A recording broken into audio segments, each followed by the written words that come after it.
ചാനലും ഈ മലയാളിയും അവതരിപ്പിക്കുന്ന അമേരിക്കൻ ന്യൂസ് വീക്കിലേക്ക് സ്വാഗതം.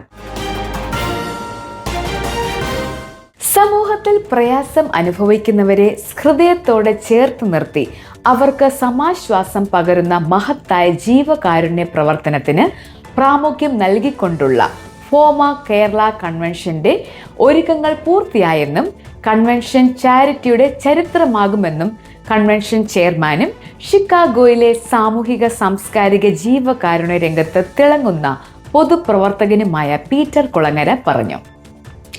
ശാരീരിക പ്രശ്നങ്ങൾ മൂലം വെല്ലുവിളികൾ നേരിടുന്നവർക്കും സാമ്പത്തിക പരാധീനത അനുഭവിക്കുന്നവർക്കുമെല്ലാം കൈത്താങ്ങാവുന്ന പദ്ധതികളാണ് കൺവെൻഷനിലൂടെ അനുബന്ധിച്ച് ജനുവരി 3 മുതൽ 11 വരെ നടക്കുന്ന വിവിധ യോഗങ്ങളിൽ നടത്തിപ്പാൻ പോകുന്നു എന്ന് അദ്ദേഹം വ്യക്തമാക്കി.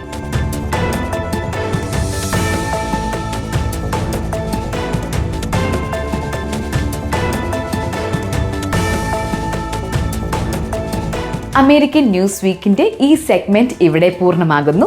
വീണ്ടും കാണും വരെ ഞാൻ ആൻസി ക്രിസ്. നന്ദി, നമസ്കാരം.